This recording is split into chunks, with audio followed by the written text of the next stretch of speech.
पूरे जनपद में अगर कमजोर की हत्या होती है, अगर अपराधी कहीं से संरक्षित रहता है भारतीय जनता पार्टी के संरक्षण में, तो एक आदमी केवल पकड़ा जाता है।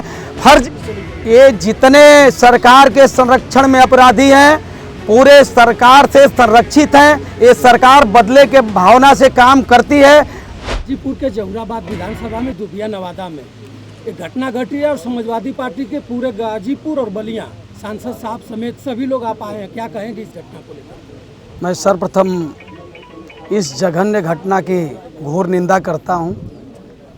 शासन प्रशासन से इस पर कड़ी कार्रवाई की मांग करता हूं।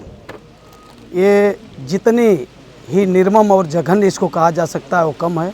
आज प्रतिनिधिमंडल आया है। प्रतिनिधिमंडल में माननीय सांसद बलिया श्री सनातन पांडे जी, माननीय विधायक सदर गाजीपुर श्री जयकिशन साहू जी, माननीय जंगीपुर के विधायक श्री वीरेंद्र यादव जी के प्रतिनिधि रामव्रत यादव जी, श्री माननीय अंकित भारती विधायक सैदपुर के प्रतिनिधि श्री कमलेश यादव जी हमारे बीच में उपस्थित हैं। श्री माननीय सांसद गाजीपुर श्री अफजाल अंसारी जी के प्रतिनिधि श्री बलराम पटेल जी, हमारे संजय विद्यार्थी सविता जी राष्ट्रीय कमेटी के सदस्य हैं, प्रतिनिधिमंडल में हैं। श्री अमित ठाकुर जी जो लोहिया वाहिनी के अध्यक्ष हैं, श्री जय हिंद यादव जी प्रतिनिधिमंडल में विधानसभा के अध्यक्ष हैं, हमारे बीच में हमारे साथ आए हुए हैं। श्री महेंद्र चौहान जी, श्री उमाशंकर कुशवाहा जी, श्री रविंद्र प्रताप यादव जी, मुनीलाल राजभर जी, बिंदुवाला बिंद जी, श्री ये रामजन्म चौहान जी, श्री राधेश्याम यादव जी, श्री केशव जी, ये हमारे रियाज अंसारी जी, श्री सदर आलम जी, असलम हुसैन जी, हमारी महिला सभा की ये आशा यादव जी, रीता विश्वकर्मा जी, पूजा गौतम, ये हमारी तमाम ममता यादव, ये सभी लोग समाजवादी पार्टी के बड़ी संख्या में हमारे जिला पंचायत के साथी भी यहाँ पर उपस्थित हैं। ये बड़ी दुखद घटना है। आज हम स्वर्गीय रामबचन ठाकुर जी के ये पुत्र हैं, हमारे बगल में बैठे हैं। ये 3 भाई और 1 बहन है। परिवार में कोई कमाने वाला नहीं है।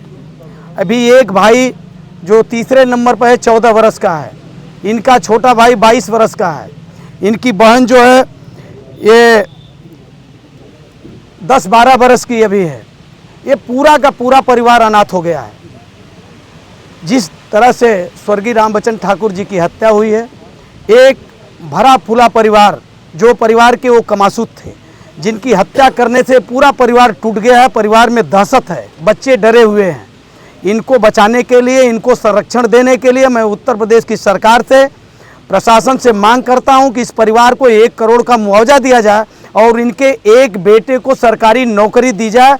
अगर निष्पक्ष रूप से सरकार गरीब कमज़ोर के साथ न्याय करना चाहती है तब, नहीं तो समाजवादी पार्टी, अगर इस परिवार को न्याय नहीं मिला तो हम सब लोग माननीय राष्ट्रीय अध्यक्ष जी के निर्देश पर जो ये प्रतिनिधिमंडल आया है, माननीय राष्ट्रीय अध्यक्ष जी के निर्देश पर ये प्रतिनिधिमंडल जो यहाँ पर आया है समाजवादी पार्टी के तरफ से, जो कुछ भी हो सकेगा अभी परिवार को हम आर्थिक सहयोग भी करेंगे और सरकार से मांग करते हैं कि पूरा इनको मुआवजा दें और एक इनके बेटे को सरकारी नौकरी दें और जितने अपराधी इस जघन्य अपराध में संलिप्त रहे हैं इनको गिरफ्तार किया जाए।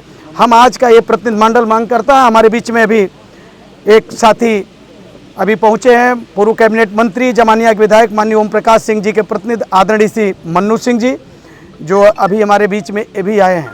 हमारे 5 जो जनपद के वर्तमान विधायक हैं उनके प्रतिनिधि, हमारे पूरे जनपद के जो संगठन के पदाधिकारी हैं, इस विधानसभा के हमारे सम्मानित नेता हैं, सब लोग उपस्थित हैं। हम शोक संवेदना व्यक्त करने के लिए अध्यक्ष जी, सरकार दावे पर दावा कर रही है कि अपराधी या तो ऊपर चला गया तो जमीन में। ये सरकार के संरक्षण में पले हुए अधिकारी अपराध को अंजाम दे रहे हैं, जिसे हम लोग जिस जीरो टॉलरेंस की बात गवर्नमेंट करती थी, आज जीरो टॉलरेंस कहीं नहीं है। चाणीपुर में सदर विधानसभा में वहां पर एक बुजुर्ग को थाने में पीटा दरोगा ने, दूसरे दिन छोड़ कर आया तो जिसके घर पर भारतीय जनता पार्टी का बोर्ड लिखा हुआ था उसने वो अपने दरवाजे के सामने पकड़ा और लाइसेंसी बंदूक निकालकर सीने में सटाकर सीधे गोली मार दी और वो वहीं पर मृत हो गया। प्रशासन कुछ नहीं कर पाया, केवल एक मुलजिम को पकड़ा। अभी लोग भगे हैं। हम लोग मांग कर रहे हैं। सैदपुर में हत्या हो गई, ये हमारे जमानिया में 2-2, 3-3 हत्याएं हो गई। पूरे जनपद में अगर कमजोर की हत्या होती है, अगर अपराधी कहीं से संरक्षित रहता है भारतीय जनता पार्टी के संरक्षण में, तो एक आदमी केवल पकड़ा जाता है। फर्जी इनकाउंटर की बातें लोग करते हैं। एक को पकड़कर और लोगों को छोड़ देने का काम करते हैं, उनको संरक्षित करते हैं। अगर अपराधी संरक्षित नहीं होते तो ये अपराध कैसे होते? 12 साल की एक बिंद समाज की बेटी के साथ ये रेप हो गया, उसका इलाज नहीं हो रहा था गाजीपुर हॉस्पिटल में, पूरा प्रशासन शर्मसार हुआ पूरे जनपद के। तो ये कहने के लिए जीरो टॉलरेंस की सरकार है, ये चारों तरफ से फेल हुए हैं, गरीब की उम्मीदों को तोड़े हैं और गरीब को कहीं न्याय नहीं मिल पा रहा है। थाना हो, तहसील हो, चाहे जिला मुख्यालय हो, क्योंकि जब अधिकारी बड़े कुर्सियों पर बैठा हुआ सरकार के संरक्षण में उसके इशारे पर काम करेगा तो वो गरीब कमजोर के साथ न्याय नहीं कर सकता, वो मजबूत और दबंग किस्म के लोगों के साथ ही वो खड़ा होगा सरकार के इशारे पर।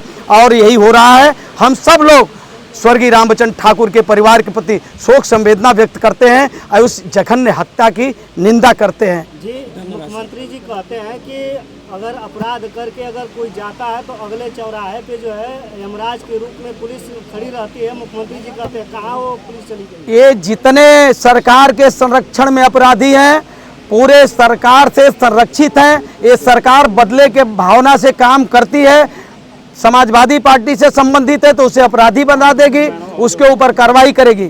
लेकिन असली जो हत्यारे हैं सरकार के संरक्षण में फल फूल रहे हैं, वो हमेशा अपराध दिन रात कर रहे हैं। इस सरकार में हत्या, लूट, बलात्कार चरम सीमा पर है। एनसीआरबी की रिपोर्ट उठाकर देख लीजिए, उत्तर प्रदेश की स्थिति पूरे देश में बद से बदतर हुई है और इस सरकार की और जिला प्रशासन की जितनी निंदा की जा सके वो कम है। और इस घटना में भी मैं मांग करता हूं कि तत्काल अपराधियों को गिरफ्तार किया जाए, नहीं तो समाजवादी पार्टी संघर्ष करेगी और आंदोलन करने के लिए बाध्य होगी। धन्यवाद सर।